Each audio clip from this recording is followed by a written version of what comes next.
Hello everyone, Soprano Theories here, and welcome back to another video, and welcome back to the channel. Before we get started, be sure to click subscribe and click the bell to get notifications on upcoming Sopranos content. And be sure to follow me on Twitter and Instagram, the links will be in the description below. This video is brought to you by Manscaped.com, the global brand for men's grooming and hygiene products. Manscaped offers the best tools and liquid formulations for the big three odor zones: your body, butt, and of course, your balls. Manscaped hooked me up with a bunch of stuff from their all-in-one Perfect Package 4.0. Let's check it out. Guys, as we know, it's always important to keep your hair groomed up top as well as your face. But it's also important to keep down there nice and clean and fresh as well. This is the Manscaped 4th generation electric waterproof trimmer with advanced skin-safe technology, the Lawnmower 4.0, which reduces nicks and cuts on the most sensitive regions of the body. The Lawnmower 4.0 is cordless as well as waterproof, so you can trim in the shower, which is really convenient and makes for an easy cleanup too. This Lawnmower 4.0 trimmer has a super smart charging system with a wireless charging dock and these little LED lights on the front to show how much juice you have left. And the Lawnmower 4.0 has up to 90 minutes of use with a full charge. If you tap the button on the front 3 times, it enables the travel lock feature, which is great for traveling. Also included in the Perfect Package 4.0 kit are the 2 products that I never knew I needed until now: the Crop Preserver Ball Deodorant and the Crop Reviver Ball Toner Spray. Simply apply the Crop Preserver after your shower for a full day body odor protection. The Crop Reviver is a convenient spritz with cooling aloe vera to quickly refresh the area whenever you need it. And Manscaped didn't fall short of thinking of their disposable shaving mat called the Magic Mat. It has a ton of funny content and some hair design recommendations if you're feeling, well, ballsy. For a limited time, you can get all this plus 2 free gifts: the Shed Travel Bag and the Manscaped Anti-Chafing Boxer Briefs. Go to manscaped.com today and get 20% off, plus free international shipping, plus 2 free gifts when you use the promo code Soprano20 at checkout. Manscaped has all the perfect tools for your family jewels. Now let's get right into the video. Part of what makes The Sopranos so special and so unique, and seriously one of, if not the greatest television series of all time, is the series' relatability towards its audience. The year is January 1st, 1999. The current video game console at the time was the Nintendo 64. On January 7th, the impeachment trial of Bill Clinton began, and on January 10th, 1999, The Sopranos debuted on HBO and changed television forever. Initially, The Sopranos is so much more than a mafia-based themed television series that focuses on mafia hits and baked ziti, as The Sopranos represented an abundance of themes that correlated with its audience almost instantly. It displayed themes of family, depression, religion, relationships, free will, death, psychotherapy, redemption, anxiety, mental health, personal growth, and to its core, the American dream being the sole focus of the series throughout its runtime. While certainly not everyone who has viewed The Sopranos can relate to being a mob boss like Tony Soprano, Tony represents numerous themes within the show that surrounded the United States around the new millennium, and also the decline of America and organized crime in the later half of the series. First off, the character of Tony Soprano represents the views, standards, and ideologies of the American Mafia around the turn of the century, as around this time the Mafia was nearing its demise in the United States, with more and more main members flipping and turning towards cooperating with the FBI, as lifelong friends who took an oath of silence in Omerta turned on each other in exchange for a lesser sentence, protection, and a chance at another life.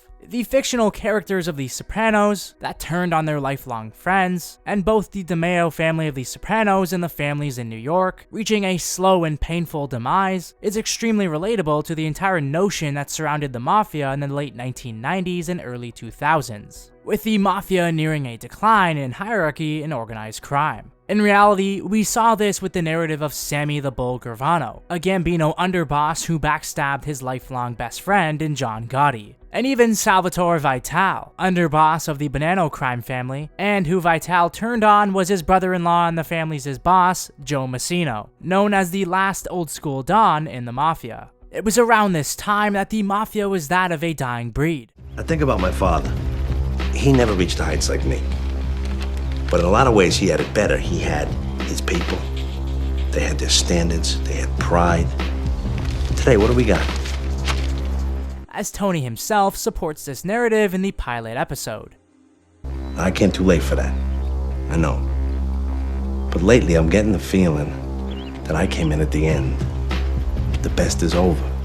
The Sopranos displays the mafia's harsh reality that lied within, with the characters of Jimmy Altieri, Big Pussy, Eugene Pontecorvo, and Ray Curto all pursuing this narrative, as all four cooperated with the government, and to some extent, we sadly saw this with Adriana too. But Tony Soprano also represents America during that time too. As the series' creator, David Chase, has made it abundantly clear that Tony represented the average American citizen, and also that Tony represented the American dream, a dream where immigrants came to America in search for a better life. Ironically, how a criminal organization like the Mafia was born. Throughout the entire series, audiences are taken on a decline of America, Tony Soprano, and the Mafia life that once was so glamorous. As many Americans felt a sense of confusion and were frightened at what the future held going into a new millennium. With the economy slowly reaching a crash and terrorism on the rise throughout America, what was once globally known as the greatest country in the world quickly was losing its status. The Sopranos was the first ever television series that displayed the American life.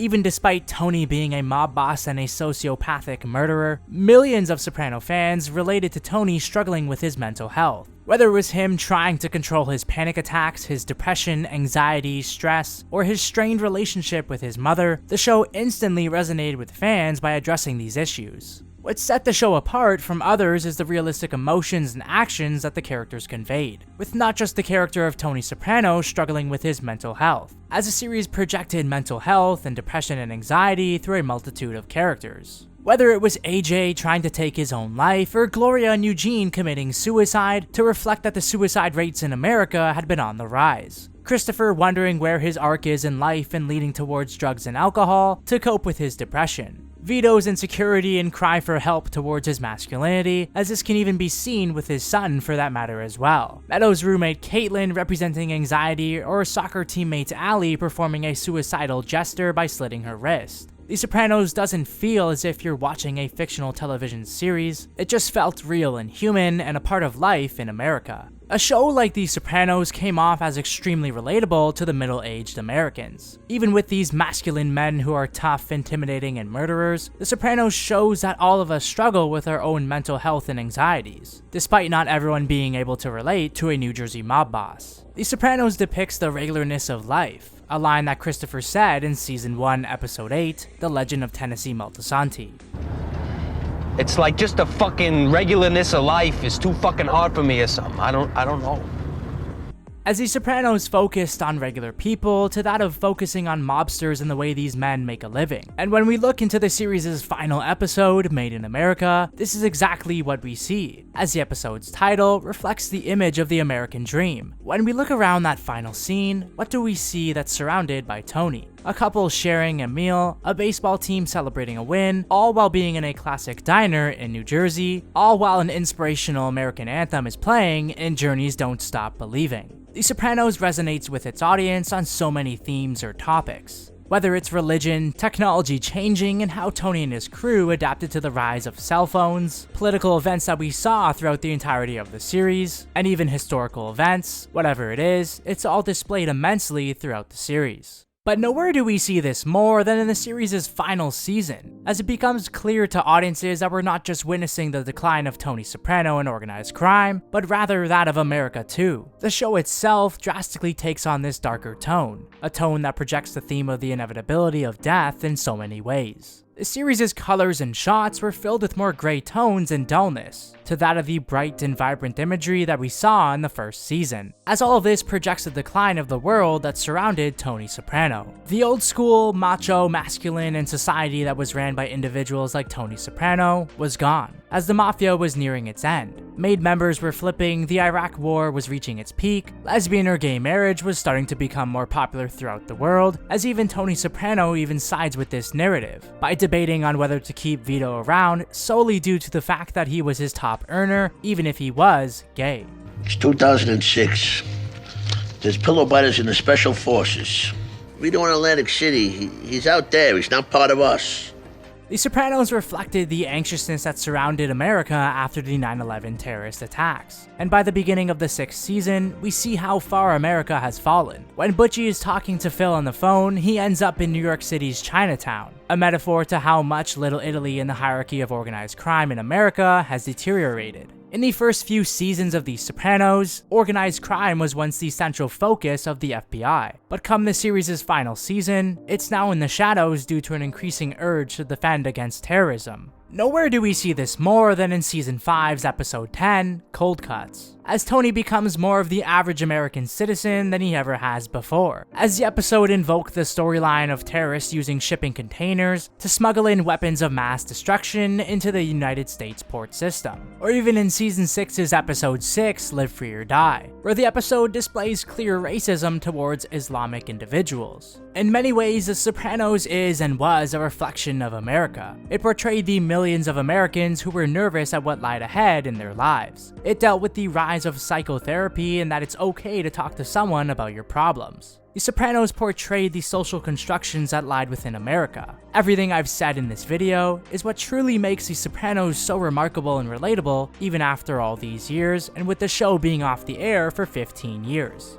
If you enjoyed this video, be sure to click like and leave a comment down below on why you think The Sopranos is television's most relatable television show. As always, if you enjoyed this content, keep it locked here, right here on this channel.